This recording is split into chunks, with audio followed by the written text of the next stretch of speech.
First option के पास 26 नवंबर। देखिए यहाँ पे अगर 2 दिवस की बात करें तो श्वेत क्रांति के जनक डॉक्टर वर्गीस कुरियन के जन्म दिवस के रूप में 2 दिवस मनाया जाता है। ये है फर्स्ट पॉइंट, बहुत अच्छे से आपको नोट कर लेना है। सेकंड बात करें, इस बार इनकी 2021 में 100वीं जयंती मनाई गई थी। तो श्वेत क्रांति किससे संबंधित है? श्वेत क्रांति दूध से संबंधित है। बढ़ते हैं अगले क्वेश्चन की ओर। क्वेश्चन नंबर 2, राष्ट्रीय विज्ञान दिवस 2022 का मुख्य थीम क्या था? बहुत अच्छा क्वेश्चन है। तो यहाँ पे 4 ऑप्शन आपको दिए हैं। पहला ऑप्शन है सतत भविष्य के लिए विज्ञान प्रौद्योगिकी में एकीकृत दृष्टिकोण, दूसरा है पूर्व चेतावनी शीघ्र कार्रवाई, और तीसरा ऑप्शन है रिकवरिंग की स्पीसीज फॉर इकोसिस्टम रिस्टोरेशन, और चौथा है नॉन ऑफ द एबव। तो यहाँ पे आपको सही ऑप्शन चुनना है। तो इसका सही ऑप्शन है option number first.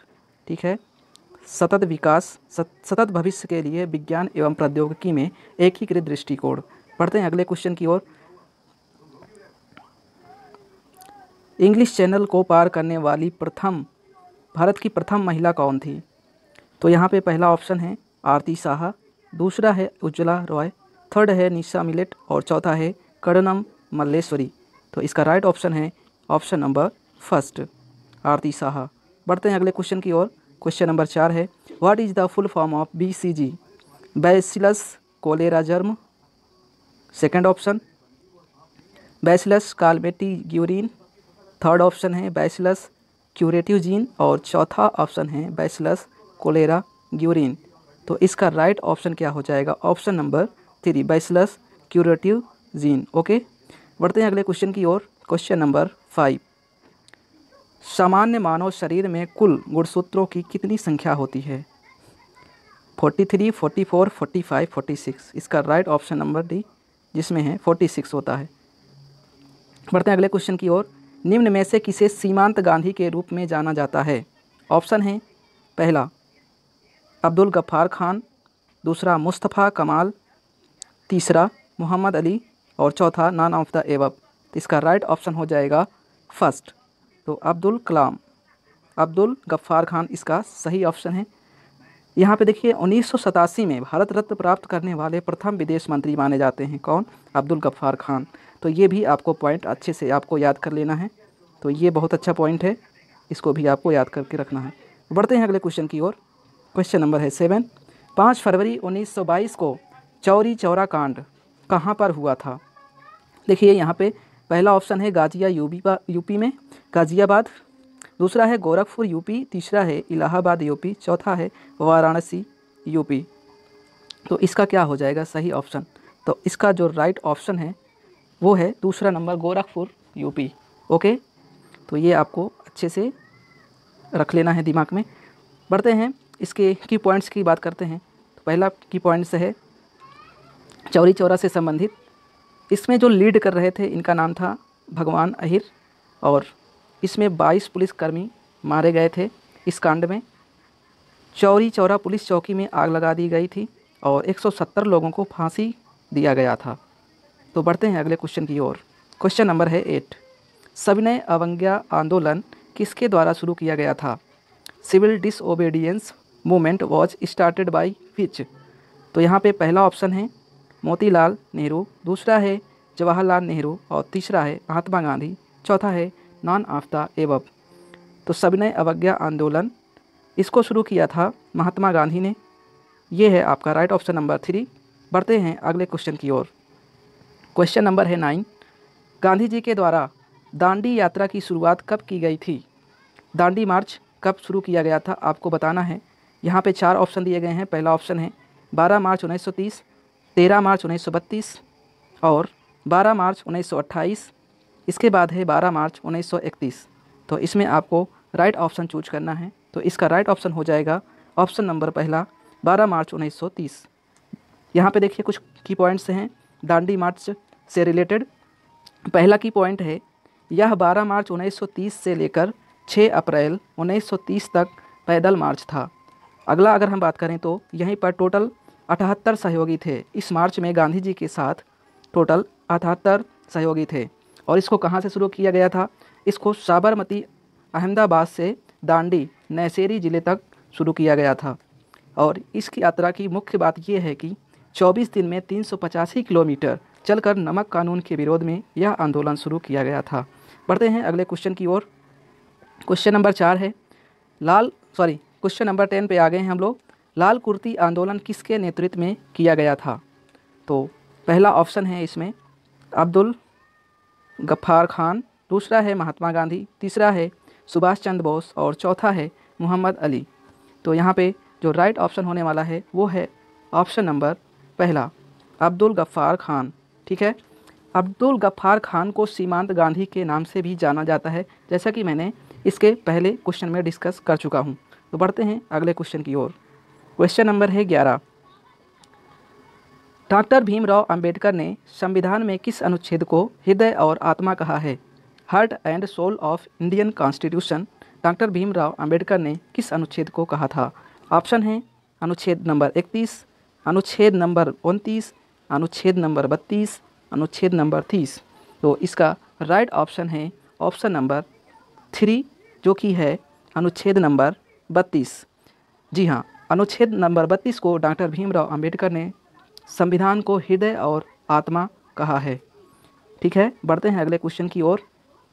Question number 12 है राज्य के नीति निर्देशक तत्व यानी DPSP, जिसका फुल फॉर्म है directive principle of state policy, को संविधान के किस भाग में रखा गया है?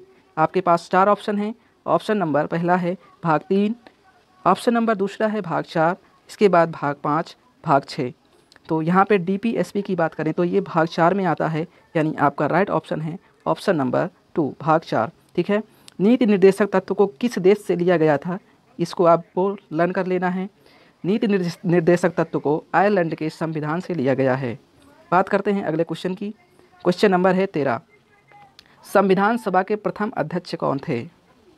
यहाँ पे फर्स्ट ऑप्शन है डॉक्टर भीमराव अंबेडकर, दूसरा डॉक्टर राजेंद्र प्रसाद, तीसरा डॉक्टर होमी जहांगीर भाभा और चौथा है नॉन ऑफ द एबव। तो इसका राइट ऑप्शन क्या हो जाएगा?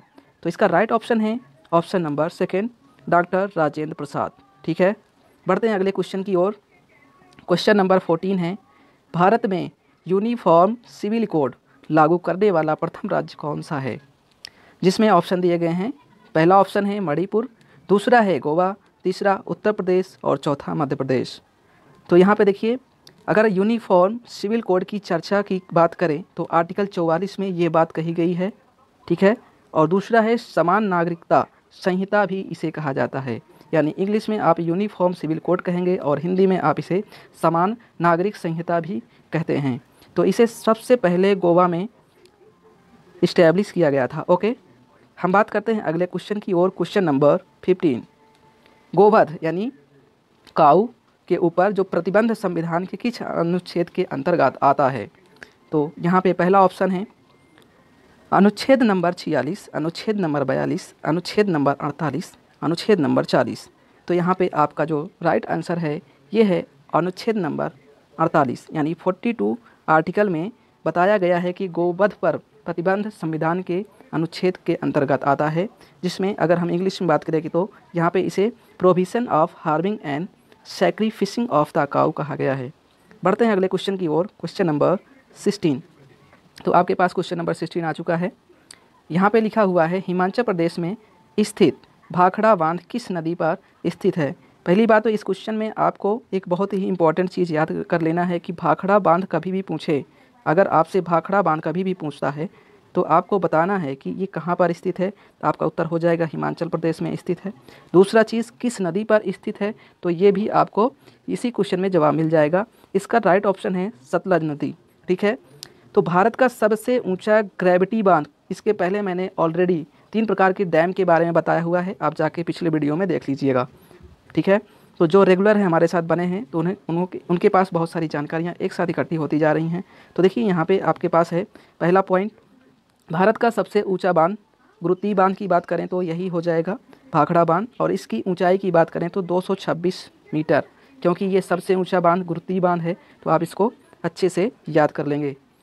और दूसरा अगर नांगल बांध की बात करें तो ये पंजाब में स्थित है। ठीक है, तो ये दो अलग अलग बांध है। तो बहुत सारे लोगों को, बहुत सारे स्टूडेंट्स को कन्फ्यूजन होती है कि भाखड़ा नाखल बांध एक ही साथ ले लिया जाता है नाम, तो ऐसा रॉन्ग है, क्योंकि ये अब अगर भाखड़ा की बात करें तो हिमाचल प्रदेश में, वहीं पर अगर नांगल की बात करें तो ये पंजाब में स्थित है। बढ़ते हैं अगले क्वेश्चन की ओर। क्वेश्चन नंबर 17, भारत में कैसी जलवायु पाई जाती है?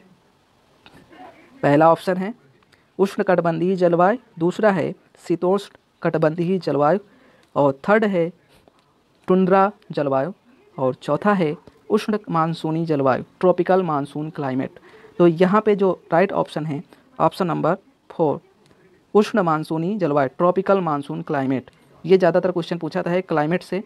बात करते हैं अगले क्वेश्चन में कि यहाँ पे क्वेश्चन नंबर है 18 आपके पास, जलवायु का चिरसम्मत सिद्धांत किसने दिया था? Who give the classical theory of climate.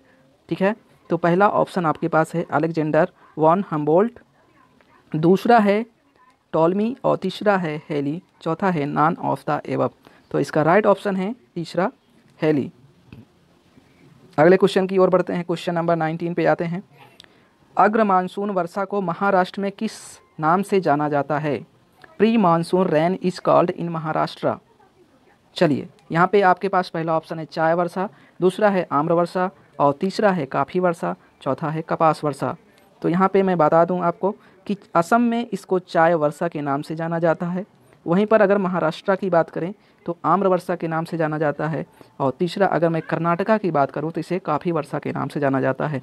यानी आपका जो ऑप्शन है वो ऑप्शन नंबर 2 है, आम्र वर्षा हो जाएगा। महाराष्ट्र में इसे आम्र वर्षा के नाम से जाना जाता है। चलिए बढ़ते हैं अगले क्वेश्चन की ओर। क्वेश्चन नंबर 20, ITCZ किसे कहते हैं? यानी ITCZ का फुल फॉर्म आपसे पूछ लिया है, बहुत बार क्वेश्चन में फुल फॉर्म पूछ लिया जाता है, तो ये ज्योग्राफी का टर्म है, तो आप इसको अच्छे से याद कर लेंगे क्योंकि आने वाले एग्ज़ाम में बहुत ही हेल्पफुल होने वाला है। तो इसका जो राइट ऑप्शन है वो ऑप्शन नंबर 4 है, इंटर ट्रॉपिकल कन्वर्जेंस जोन। ठीक है, बढ़ते हैं अगले क्वेश्चन की ओर। क्वेश्चन नंबर 21, वाशिंग सोडा किसका सामान्य नाम है? ठीक है, वाशिंग सोडा किसका सामान्य नाम है? पहला ऑप्शन है कैल्शियम कार्बोनेट, दूसरा ऑप्शन है कैल्शियम बाइकार्बोनेट, तीसरा है सोडियम कार्बोनेट, चौथा है सोडियम बाइकार्बोनेट। तो यहाँ पे आपका जो राइट आंसर हो जाएगा वो है option number 3, sodium carbonate. Okay, ये सोडियम कार्बोनेट इसका सही ऑप्शन है। बढ़ते हैं अगले क्वेश्चन की ओर। क्वेश्चन नंबर 22, आजकल वातावरण की सघनता की मात्रा में ppm में लगभग कितना है? 250, 300, 360, 400। तो वातावरण की सघनता की अगर बात करें तो यहाँ पे 360 ppm है। ओके, बढ़ते हैं अगले क्वेश्चन की ओर। क्वेश्चन नंबर 23, निम्नलिखित में कौन अधातु यानी नॉन मेटल नहीं है? तो एक इसमें से नॉन मेटल नहीं है, बाकी सब मेटल हैं, जैसे कार्बन है, सल्फर है और नाइट्रोजन है, लेकिन एल्युमिनियम एक नॉन मेटल नहीं है, ये तो मेटल है। तो यहाँ पे राइट ऑप्शन हो जाएगा तीसरा, एल्युमिनियम। बढ़ते हैं अगले क्वेश्चन की ओर। क्वेश्चन नंबर 24, मोनाजाइट किसका अयस्क है? Monazite is ore of. तो ये किसका अयस्क है?